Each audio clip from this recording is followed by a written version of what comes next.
everyone! So today I just wanted to share some tips and tricks that I have for keeping my hair healthy. I've been bleaching it for about 2 years now, and although I've been changing the color, the routine is just about the same. So let's just start with kind of my hair routine when I wash it.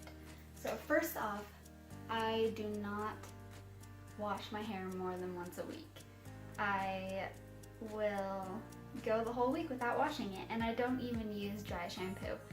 So at first, if you want to try this, washing your hair once a week, you'll notice that your hair gets really greasy.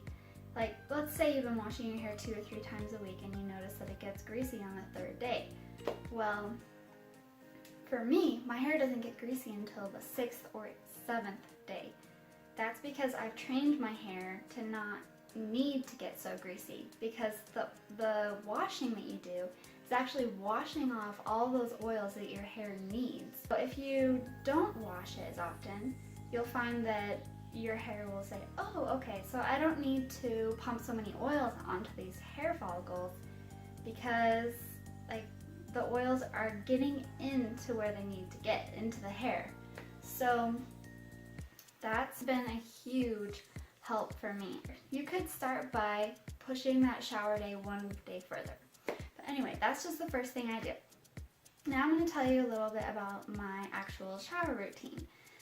When my hair was white, and I was trying to get kind of that yellow bleach color out, even after bleaching and toning, I would use Shimmer Lights by Clairol Professional.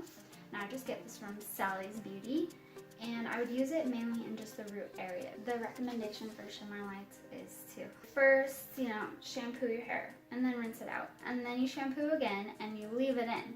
And I usually leave it in for about 4 minutes.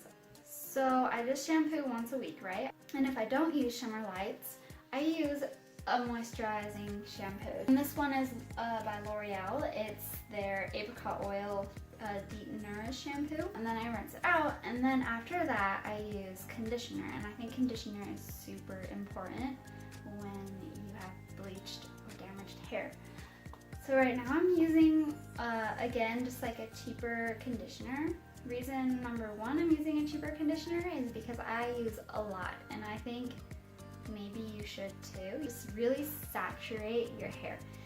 And I think you really want to saturate the ends. Add from the bottom and just add it and go up. I go about midway, go about here. And I let it sit in my hair for about 5 minutes. And then I rinse and then use body wash, because girl, there's oils in there and you don't want that sitting on your back and getting back acne. Next step is get out of the shower and towel dry. And here's something you should not do. You know how you get the towel and you have your hair like this, and you get the towel and you kind of rub it around? Some people do that, maybe you don't. Don't do that. It's going to just, damage your hair a little bit more. Instead, you just kind of lightly press the towel into your hair, and then once I'm dressed, or close to being dressed, I will first thing is grab my argan oil.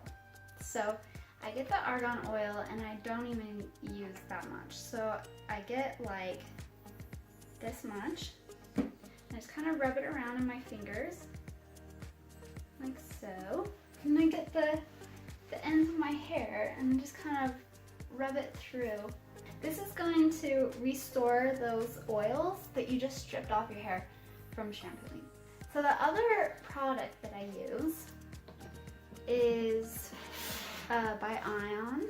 It's Repair Solutions, and it's a split end mender. So I don't use this all the time, but I just take a little bit and I'll just add that to my hair as well. So yeah, that's just what I do after showering. And then, believe it or not, I don't use any heat on my hair if I can help it. And if you can help it, do that too. Do not blow dry, and if you do, do it on a cool setting. do not use a heat iron or a curling iron or anything like that if you can help it. If I want beautiful beach waves, I'm going to braid my hair. So after my hair is dry, or mostly dry, I will then get my brush. This is a wet brush, and this was recommended to me by my stylist, and it is so great. If you've never used a wet brush, game changer. And I'll just start brushing from the ends. And you never want to pull really hard. You don't want to hear that ripping sound. And the last few tips that I can give you is not to use really tight ponytails or having your hair in a ponytail all the time, because the strength of those elastics is gonna start kinking your hair and slowly damaging your hair, where they could start breaking up there where your ponytail holder is. I'm not saying don't ever do it. I'm saying use larger scrunchies, and I'm saying don't do it all the time. This routine, I've found, has kept my hair from feeling dry, and you know that horrible like limp spaghetti feeling that you get after, after bleaching your hair when it's wet? This has helped my hair recover so much quicker than anything else I've tried. So let me know in the comments what you do to keep your hair healthy. Maybe I should try that as well. I'd love to hear what you think about my ideas and if there's anything else I could be doing. So yeah, let me know, and I will talk to you later. Bye.